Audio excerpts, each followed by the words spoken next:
Hem intentat analitzar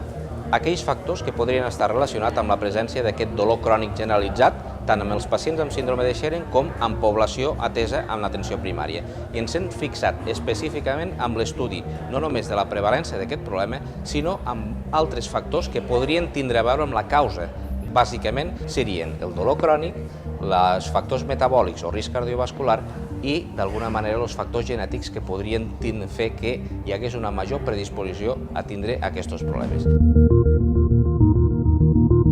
Un malalt amb síndrome de Sjögren realment és un pacient difícil de diagnosticar. Generalment acostuma a debutar amb els símptomes més clàssics, que són aquesta sensació de sorra als ulls de manera persistent i de sequedat ocular. També, a més, acostuma a anar associat una sequedat oral, a nivell cutani, a nivell vaginal especialment.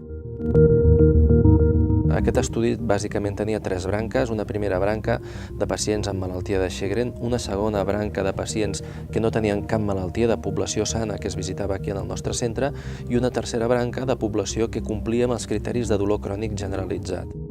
Tots aquests pacients van omplir un qüestionari que avaluava el seu nivell de dolor, avaluava la seva qualitat de vida, entre altres coses.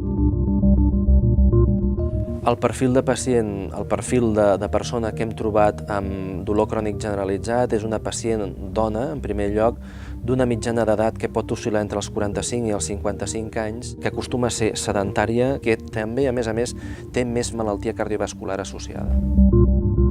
Ens hem trobat que l'associació amb els factors genètics ha estat molt inferior de la que ens havíem plantejat inicialment, però que, en canvi, aquells factors que tenien un pes més important, tant amb la quantitat com amb la qualitat del dolor crònic que pateixen aquests pacients, han estat els factors metabòlics, el risc cardiovascular i processos associats com poden ser la diabetes, la hipertensió pulmonar, el sedentarisme, etc.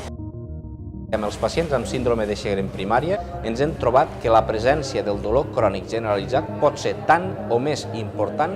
amb l'impacte que té sobre la qualitat de vida que els símptomes de sequedat produïts per la pròpia malaltia.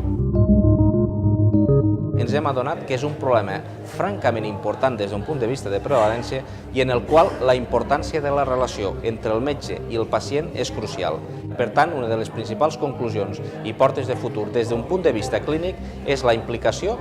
de diversos professionals treballant en xarxa, treballant en grup, que permeti que l'atenció